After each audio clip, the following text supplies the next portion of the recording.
하나님 말씀 보도록 하겠습니다. 골로새서 1장 9절에서 12절입니다. 골로새서 1장 9절에서 12절의 말씀입니다.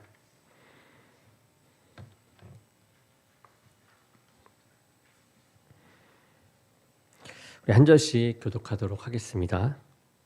이로써 우리도 듣던 날부터 너희를 위하여 기도하기를 그치지 아니하고 구하노니 너희로 하여금 모든 신령한 지혜와 총명에 하나님의 뜻을 아는 것으로 채우게 하시고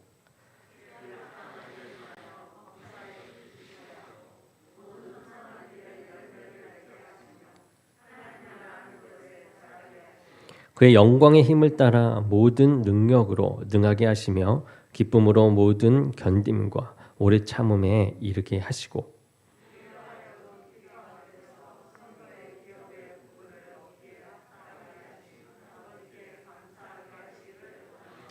아멘. 자, 잠시 기도하겠습니다. 사랑해 주님, 감사합니다. 오늘 또 주의 말씀을 전하는 데 있어 온전한 말씀이 선포될 수 있도록 주의 종의 입술과 생각과 마음을 주관하여 주시고 인도하여 주옵소서. 성령께서 함께 하시는 시간 되게 도와줄 줄 믿사오며 예수 그리스도의 이름으로 기도드립니다. 아멘. 아멘. 오늘 말씀은 하나님을 아는 지혜로 채우소서라는 말씀의 제목으로 설교를 전하도록 하겠습니다. 요즘 어떤 교회들은 사람들로부터 염려의 대상이 되는 교회도 있죠. 그런데 사람들로부터 이 감사의 대상이 되는 그 교회도 있습니다. 이렇게 감사의 대상이 된다라는 것, 그것은 하나님께 영광을 돌리는 참 귀한 일이 아닐 수 없겠죠. 골로새 교회가 바울에게 감사의 대상이 되었어요. 그렇지만 그렇다고 완전한 교회가 되었음을 말하는 것은 아닙니다. 그 교회에도 아직 이 부족한 부분이 있었습니다. 그리고 바울은 골로새 교회를 위해서 간구의 기도를 하고 있음을 그들에게 말을 해주고 있죠. 이렇게 기도합니다. 이로써 우리도 듣던 날부터 너희를 위하여 기도하기를 그치지 아니하고 구하노니 이렇게 이야기하는 것이죠. 바울의 이 골로새 교회를 향한 이 간구의 기도는 이 모든 교회와 성도가 가져야 할 기도의 제목이기도 합니다. 여러분은 우리 교회를 위해서 어떠한 기도를 하고 계십니까? 교회를 위한 기도는 곧 자기 자신을 위한 기도이기도 합니다. 왜냐하면 각 성도는 교회라는 이 몸을 구성하는 각 지체이기 때문입니다. 오늘 말씀을 통해서 우리가 우리 자신을 위해서 그리고 우리 교회를 위해서 어떠한 기도를 해야 할지 우리가 한번 보려 합니다. 먼저는 우리는 우리 교회가 무엇으로 채워질지에 대해서 기도를 해야 해요. 우리 안에 무엇이 채워져야 할까? 바울은 골로새 교회가 이 하나님의 뜻을 아는 모든 신령한 지혜와 이 총명으로 가득 채워지기를 기도했습니다. 교회는 하나님의 뜻을 아는 이 지혜와 총명, 이 지혜와 총명이 가득한 곳이 되어야만 합니다. 세상 사람들이 세상을 알고 이 세상의 지혜와 지식을 구하기 위해서 찾는 곳이 있습니다. 그들은 자신들이 원하는 것을 알기 위해서 어디를 찾습니까? 학교를 찾습니다. 도서관을 찾습니다. 인터넷에 올라와 있는 검색, 정보를 검색합니다. 그래서 자신이 원하는 것을 그렇게 찾아 나아가요. 또는 누군가 지인들에게 물어보기도 하겠죠. 그런데 하나님의 뜻을 알고자 하는 이가 찾을 수 있는 곳은 바로 이 교회입니다. 이 교회는 하나님과 그의 뜻을 아는 지혜와 이 총명으로 채워져야 하는 곳이기 때문이죠. 하지만 이것은 이렇게 말처럼 쉬운 일은 아닙니다. 사실 사람들 사이에서도 상대방의 뜻을 아는 것도 참 어려운 일 아니겠습니까? 이 부모는 자녀들이 자신의 뜻을 알아주기를 원합니다. 그렇지만 어린 자녀가 부모의 뜻을 잘 안다라는 것은 쉬운 일이 아닙니다. 잘 헤아리고 돕는다는 것은 쉬운 일이 아니에요. 부부 사이에도 그렇습니다. 부부가 서로 가까이 살면서 부부끼리 서로를 잘 알아야 한데에도 불구하고 항상 그런 것은 아니죠. 어떤 남편은 자기 아내를 양파 같다라고 얘기합니다. 양파를 까면 그 안에 계속해서 속이 나오듯이 아내의 속을 알 수가 없다고 해서 양파로 비유하기도 합니다. 사람의 뜻을 아는 것도 이렇게 쉽지 않은 일인데 하나님의 뜻을 아는 지혜가 가득 채운다라는 것, 내 안에 가득 채운다라는 것은 쉽지 않은 일임에는 분명합니다. 그러기에 이 성도와 교회는 바울과 같이 하나님의 뜻을 아는 지혜를 구하며 늘 부단하게 노력하며 알기 위해서 노력하며 애쓰며 간절함을 가지고 살아가야만 합니다. 사도 바울은 이러한 하나님의 뜻을 아는 지혜와 총명을 신령하다라고 말을 하고 있습니다. 그리고 하나님의 뜻을 아는 일은 그 어떤 일보다 신령한 일이 됩니다. 하나님께서 우리가 하나님의 뜻을 아는 것을 기뻐하시죠. 하나님은 하나님 자신의 뜻을 꼭꼭 숨겨두시지 않고 사람들이 찾지 못하도록 하지 않으십니다. 숨겨두어서 사람들이 찾지 못하도록 하지 않으십니다. 하나님은 여러 가지 방법으로 우리에게 하나님의 뜻을 드러내고 있으세요. 먼저 하나님은 성경을 통해서 하나님의 뜻을 드러내고 계십니다. 이 데이비드 매티스라는 분은 모든 역사 가운데 가장 위대한 사실 중 하나는 하나님께서 우리에게 이 성경을 주셨다라는 것입니다. 라고 말을 했습니다. 여러분, 성경은 하나님의 뜻이 담겨진 이 지혜의 말씀입니다. 사람끼리 상대방을 알기 위해서 상대방의 말에 이 귀를 기울이듯이 하나님은 사람들에게 이 하나님 자신의 말씀인 이 성경을 주시면서 우리로 하여금 하나님의 뜻을 알 수 있도록 이것을 보고 들으라라고 하신 것이에요. 하나님은 우리가 하나님의 뜻을 알 수 있도록 또 기도로의 통로를 또 주셨습니다. 기도를 하는 중요한 이유는 내 뜻을 관철시키기 위함이 아니죠. 그것이 아니라 하나님의 뜻을 알기 위해서인 것이어야만 합니다. 하나님의 뜻이 내 생각과 무엇이 다른지 또 내 생각과 무엇이 맞는지를 알기 위해서 기도하는 것이에요. 하나님의 뜻을 구하며 하나님께 기도할 때 하나님은 여러 가지 모습으로 그 기도에 응답하십니다. 그래서 그분의 뜻을 분명하게 알려주세요. 말씀과 기도가 있는 성도와 교회가 하나님의 뜻을 아는 지혜와 총명으로 채워질 수 있습니다. 우리가 다니엘 기도를 보면 더욱더 알지 않습니까? 그 많은 고난과 힘든 가운데서 그들이 어떻게 합니까? 말씀을 보고 기도하고 더욱더 주님을 알기 위해서 부단히 애쓰는 모습을 보지 않았습니까?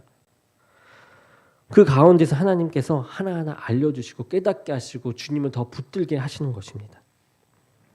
그런데 하나님의 뜻을 아는 것으로 채워지기 위해서 먼저 우리가 해야 할 일이 있습니다. 그것은 바로 하나님을 아는 지혜로 우리를 채우기 전에 우리 자신을 비우는 작업이 먼저다라는 것이에요. 사람들마다 이 세상을 살아가는 지혜와 지식이 있습니다. 그런데 하나님의 뜻을 아는 신령한 이 지혜로 체험을 받기 위해서는 우리가 가지고 있던 세상적인 이 지혜 가운데 이 비울 것은 비워내는 그런 작업을 해야만 하는 것이죠. 사도 바울은 자기 비움의 작업을 잘 한 사람이에요. 그는 빌립보서 3장 8절에 이렇게 이야기합니다. 또한 모든 것을 해로 여김은 내 주 그리스도 예수를 아는 지식이 가장 고상하기 때문이다 라고 이야기합니다. 고상하다. 이 말은 휘페레코라는 단어를 쓰는데 능가하다, 탁월하다, 위에 있다라는 뜻입니다.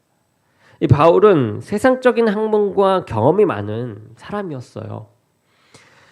그런데 바울은 이 모든 것을 해로 여기고 이것을 비워냅니다. 세상의 것을 비워내요. 왜냐하면 그는 예수 그리스도를 아는 지식이 세상의 모든 지식을 능가하는 것임을 깨달았기 때문입니다. 비록 세상에 탁월한 지혜와 지식이 많다고 한다면 죽은 영혼을 살리고 참된 사람으로 살아가게 하는 신령한 지혜는 이 하나님의 뜻을 아는 지혜를 통해서인 줄로 믿습니다. 우리 가정과 교회가 이 어떠한 지혜로 채워져 있습니까?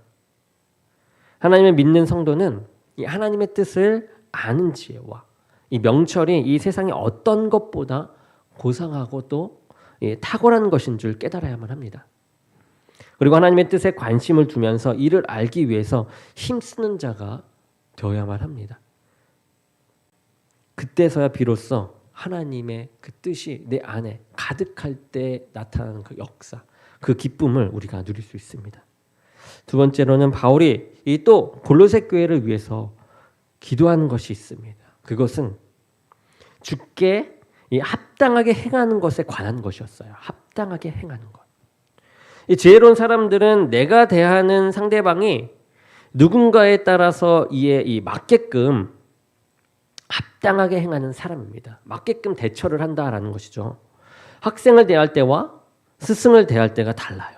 어린아이를 대할 때와 어른을 대할 때 이 모습이 다릅니다. 어떻게 다릅니까? 합당한 행동으로 다르다라는 거예요.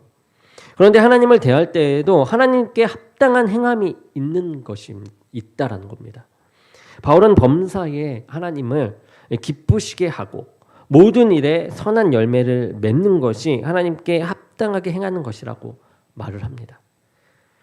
우리가 누구를 기쁘게 하기 위해서 살아가는가 그것을 보게 되면 우리가 하나님께 합당한 삶을 살아가고 있는지 아닌지 그것을 분명하게 알 수 있습니다. 우리가 하나님보다 나를 기쁘게 하기 위해서 행하거나 다른 사람의 인정과 기쁨을 위해서 살아간다라고 우리가 한다면 이는 하나님께 합당하게 행하는 것이 아니죠. 하나님께 합당하게 행하는 것은 하나님을 기쁘게 하고 하나님 보시기에 선한 일로 열매를 맺는 것입니다. 또한 바울은 성도가 하나님을 기쁘시게 하고 선하게 행할 때 하나의 일에만이 아닌 모든 일에 그렇게 해야 한다라고 말씀을 하고 있습니다. 하나님은 우리의 삶 전체를 기쁨으로 받으시기를 원하시는 분이세요. 우리가 하나님의 뜻을 아는 것은 단순히 지적으로 안다는 것을 의미하는 것이 아닙니다. 하나님의 뜻을 아는 이들은 모든 생활에서 하나님을 기쁘시게 하는 열매를 맺기 위해서 행하는 사람들이죠. 완전히 하나님의 뜻 그 울타리 안에 들어있는 사람입니다. 그리고 하나님께 기도해야 할 것은 또 힘을 달라라는 기도입니다. 힘을 달라. 사람이 자신이 뜻하는 것을 이루기 위해서는 바로 이 힘이 필요합니다. 원동력이라고 하죠. 이 육신의 힘도 필요해요. 그리고 물질이나 사람들의 능력도 분명히 필요합니다. 힘이 없으면 아무리 좋은 뜻이 있어도 그 일을 추진하고 성취할 수 있는 그 원동력이 없기 때문에 뭔가 일을 할 수가 없는 것이죠. 우리가 하나님의 뜻을 행하기 위해서도 분명히 힘이 필요합니다. 그리고 사도 바울은 우리가 구해야 할 이 힘이 하나님의 영광의 힘이라고 말하고 있습니다. 사도행전 3장 6절에 베드로와 요한이 기도하러 성전에 올라가는데 이 성전 미문에서 구걸하는 사람이 있었습니다. 그가 그 제자들을 보고 구걸할 때 이 베드로가 그에게 말을 하죠. 은과 금은 내게 없거니와 내게 있는 것으로 너에게 주노니 곧 나사렛 예수의 이름으로 일어나라. 이 베드로가 주의 뜻을 행한 능력은 자신의 힘이 아니라 하나님께서 주신 그 능력이었던 것입니다. 하나님의 뜻대로 행하는 이들은 이 하나님의 이 힘을 의지하여서 사역해야만 하는 것이죠. 모든 힘의 출처가 어디에 있습니까? 영광의 하나님으로부터 온다라는 그 믿음을 가져야만 합니다. 예수님께서 제자들에게 추수할 일꾼을 위해서 하나님께 기도하라고 했습니다. 이 사역을 할 때에 사람의 힘도 분명히 필요합니다. 돈의 힘도 필요해요. 기술력도 필요합니다. 이러한 모든 것들을 통해서 주님의 일을 행하는데 근본적으로 이러한 힘이 하나님께로부터 옴을 깨닫고 우리가 간구해야 해요. 그리고 하나님의 영광의 힘이 필요한 이유가 또 있습니다. 바울은 영광의 힘으로 모든 견딤과 오래 참음을 가지도록 하기 위해서 기도하고 있습니다. 하나님의 뜻대로 살아갈 때에 우리가 너무나도 잘 알지 않습니까? 시험과 연단이 따르게 마련이라는 것을. 환난과 고통을 당할 때에 견디고 오래 참을 수 있는 것도 이 하나님의 능력이 임할 때 가능합니다. 고린도전서 10장 13절에 사람이 감당할 시험 밖에는 너희에게 당할 것이 없나니라고 하였습니다. 모든 이들의 시험을 감당할 수 있는 것은 모든 이들이 시험을 감당할 수 있는 것은 내가 하나님의 능력을 믿고 구할 때에 하나님께서 힘을 주셔서 감당케 하신다라는 것이에요. 우리가 다니엘 기도를 보면서 많은 고난을 겪고 그것을 일어선 사람들의 간증을 보지 않습니까? 그 간증을 본 느낌이 어떻습니까? 내가 저런 상황이란 나는 그것을 일어설 수 있을까? 주님으로? 저는 그런 생각을 많이 했어요. 그런데 나는 못하겠더라고요. 근데 저들도 어떻게 할 수 있었을까? 정말 하나님께 의문을 던졌습니다. 그때 하나님께서 주시는 말씀은 이것이었어요. 하나님께서 힘 주셔서 감당했다. 그들도 너무 힘이 들어서 자살 시도도 하고 어쩔 때는 도망치기도 하고 그럼에도 불구하고 다시금 하나님 앞에 나오고 하나님으로 다시 이 시험을 이겨낼 수 있는 것은 바로 하나님께서 힘 주셔서 감당케 하심으로였다라는 것이에요. 그것에 다시 한번 희망을 갖고 그들처럼은 아니어도 그들만큼이나 하나님을 사랑하는 우리의 자세로 하나님께서 힘 주심을 믿으며 나가게 되는 것 아니겠습니까? 그러기에 하나님의 뜻을 우리가 행할 때에 우리는 하나님의 힘을 공급받기를 위해서 분명히 기도해야 됩니다.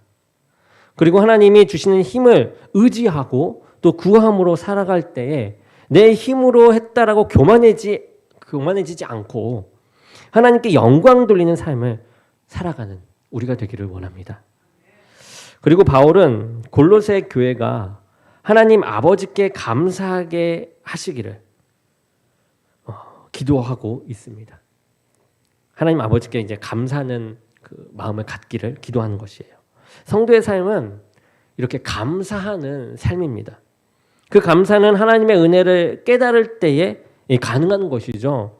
하나님에게 감사가 없다면, 하나님에게 우리에게 감사가 없다면 그것은 감사할 내용이 없어서가 아니라 하나님의 은혜를 깨닫지 못하는 것은 아닌지 보아야 합니다. 제가 다니엘 기도 첫날에 이 선교사님이 화요일이었죠. 이 필리핀에서 아이들의 영상을 보여주는데 그렇게 저도 모르게 눈물이 막 나오더라고요. 어떻게 그 어린아이가 이 하나님의 은혜를 깨달아서 그렇게 힘든 상황에서 감사할 수 있는지 너무나도 놀랍고 너무 반성이 되고 제 자신이 이것이 진짜 은혜를 깨달은 자의 모습인가? 그런 걸 다시 한번 느끼게 됩니다. 그 아이들은요, 아이들이 사는 곳부터가 아주 험악한 곳이었어요. 마약이 있고 폭력이 있고 그런 아주 무법지대인 곳에서 살고 있습니다. 그러한 곳에서 부모들은 교회에 보내지 않기 위해서 칼을 던지는 곳이었어요. 그 칼을 던짐을 피하고 교회에 와서 그 아이가 이 앞에 나와서 예배하는 자리 앞에 나와서 기도하는 내용의 첫 마디가 하나님 감사합니다. 내가 나올 때 부모가 던지는 그 칼을 피해서 이 예배의 자리에 나오게 해주시니 감사합니다. 이렇게 얘기하는 거예요. 우리가 감사할 내용이 없다라고 하지만 그렇지 않다라는 걸 그 아이를 통해서 더 확실하게 느끼게 되었습니다. 이렇게 우리는 하나님의 은혜를 깨닫지 못하는 것이 아닌가 다시 한번 생각해 보면서 하나님께 감사하는 생활을 이어가기 원합니다. 바울은 골로새 교인들이 하나님께 감사하기를 기도하면서 골로새 교인들이 하나님께 감사할 내용에 대해서 이렇게 말하고 있습니다. 빛 가운데서 성도의 기업의 부분을 얻기에 합당하게 하신 아버지라고 말을 합니다. 이 하나님 자체가 감사의 내용이 되는 것이에요. 먼저 하나님께서 아버지가 되어주신 것이 감사한 것입니다. 하나님께서 골로새 교인들이 아버지가 되어주신 것이에요. 교인들의 그 아버지가 되어주신 것입니다. 그리고 또한 우리의 아버지가 되어주셨습니다. 사도 바울은 골로새 교인들에게 하나님을 기쁘시게 하는 그런 합당한 삶을 살라라고 말씀하지만 이 성경 구절을 보면 하나님께서는 먼저 골로새 교인들에게 기쁨이 되어주셨음을 알 수 있습니다. 하나님은 우리의 아버지가 되셔서 빛 가운데로 인도해 주셨습니다. 죄인된 사람들을 어둠의 권세에서 빛으로 오게 하시고자 하나님 아버지는 독생자로 우리의 죄의 대가를 치르셨고 우리로 당신의 자녀로 삼으시고 하나님은 우리의 아버지가 되셨습니다. 하나님께서 우리 아버지가 되셔서 우리를 이 구원해 주신 것을 감사하지 않을 수가 없어요. 그리고 또 우리가 감사한 것, 그것은 우리의 아버지 하나님은 당신의 자녀들에게 성도의 기업, 곧 하나님의 나라를 받을 수 있도록 해 주신 것입니다. 이 땅의 육신의 아버지가 아무리 대단하고 또 훌륭한 존재라 할지라도 하늘의 기업을 주실 수는 없습니다. 하나님께서 우리 아버지가 되셔서 하늘나라의 이 기업을 우리를 위해서 준비하셨으니 하나님께 우리가 감사하지 않을 수 있겠습니까? 하나님을 알아간다라는 것, 그것은 여러분 너무나도 기쁜 일입니다. 항상 새로움의 연속이죠. 왜냐하면 하나님을 알아갈수록 우리에게 베풀어 주신 그 은혜가 얼마나 큰지 그것을 더 알 수 있게 되고 이로 인해서 감사의 삶을 살아갈 수 있기 때문입니다. 말씀을 정리하겠습니다. 사도 바울이 골로새 교회를 위해서 기도한 내용들은 성도들이 자신과 교회를 위해서 기도해야 할 좋은 모범이 됩니다. 먼저 우리는 하나님의 뜻을 아는 지식으로 채워지기 위해서 기도해야 합니다. 교회는 세상적인 지혜와 가치를 전하는 곳이 아니라 이 하나님의 뜻을 전하는 곳이죠. 그러기에 이 성도는 무엇보다 하나님의 뜻을 아는 그 지혜와 이 총명이 있어야만 합니다. 그러기 위해서 나를 채우고 있던 그 세상적인 것, 그것들을 비워나가야만 합니다. 그리고 그 빈 자리에 하나님의 말씀으로 채우고 기도하는 삶을 살아야만 합니다. 어제 다니엘 기도의 내용도 그랬잖아요. 그 전도사님, 어노인팅 리더를 했던 전도사님이셨는데 그분도 왕따를 당하고 힘들어하고 눈이 짝짝이어서 왕따를 당했다 합니다. 그렇게 왕따를 크게 당하고 힘듦의 연속이었고 그 초등학교 때 당했던 그 왕따의 트라우마가 계속해서 이어질 수밖에 없는 그런 와중에서도 하나님께 계속 물어보고 그렇게 신실했던 아이가 하나님에 대한 그런 의문을 던지기도 하고 그러면서 하나님께 물어보는 것이에요. 계속 하나님의 지식을 구했던 모습입니다. 그렇게 채워나가고 세상 것을 비우고 나의 생각을 내려놓고 하나님의 말씀으로 채우면서 하나님이 함께 하심을 느끼게 되었다고 이야기해요. 지금도 분명 세상을 나가서 불안하고 힘듦이 있지만 하나님이 함께 하심을 경험한 그 전도사님은 이제 그 불안함이 있을지라도 다시금 일어설 수 있는 힘을 얻었다는 내용을 얘기했었습니다. 그렇게 우리는 우리의 이 세상으로 가득했던 것을 주님으로 풀어서 내려놓고 이 내 안에 말씀으로 채워나가는 우리가 되기를 원합니다. 그리고 하나님께 합당하게 행하기를 위해서 기도해야만 해요. 하나님이 기뻐하시는 선한 일들을 하기 위해서 기도해야 하는 것입니다. 이러한 행함을 통해서 우리는 이 하나님을 더욱 알아갈 수가 있습니다. 그리고 하나님의 능력으로 주님의 뜻을 이루는 삶을 살아가기 위해 기도를 해야만 합니다. 세상의 힘도 분명히 필요하지만 세상적인 힘을 의지하는 것이 아니라 하나님의 모든 힘의 근원이심을 우리가 믿고 하나님이 주시는 힘을 덧입어서 살아야만 합니다. 그리고 늘 하나님께 감사하는 교회가 되기 위해서 기도해야 합니다. 하나님의 은혜를 깨달을 때에 감사치 않을 수가 없습니다. 하나님은 죄인들의 아버지가 되어주셔서 어둠으로부터 빛으로 인도하셨고 이제 성도의 기업의 부분을 우리에게 할당해 주시고 기다리고 계시는 것입니다. 하나님은 이미 우리에게 큰 은혜의 일을 행해 주셨어요. 이 은혜를 우리가 이제 어떻게 해야 되냐? 깨달아야만 합니다. 깨닫고 알아가는 것이에요. 그래서 이 깨달았다면 이제 그 은혜, 나에게 온 그 기쁨의 은혜를 어떻게 합니까? 누리면 되는 것입니다. 그리고 그것을 바라봅니다. 또한 그 은혜에 합당한 삶을 또 살아가시기 바랍니다. 그러므로 하나님께 영광 돌리는 성도 그리고 교회가 되기를 주님의 이름으로 간절히 축원합니다. 기도하겠습니다. 사랑의 주님 감사합니다. 오늘 또 하나님을 아는 그 지식, 그 지혜가 얼마나 우리에게 필요하고 중요하고 늘 잊지 말아야 하는 것임을 다시금 봅니다. 주님 인도하시고 붙잡아 주시옵소서.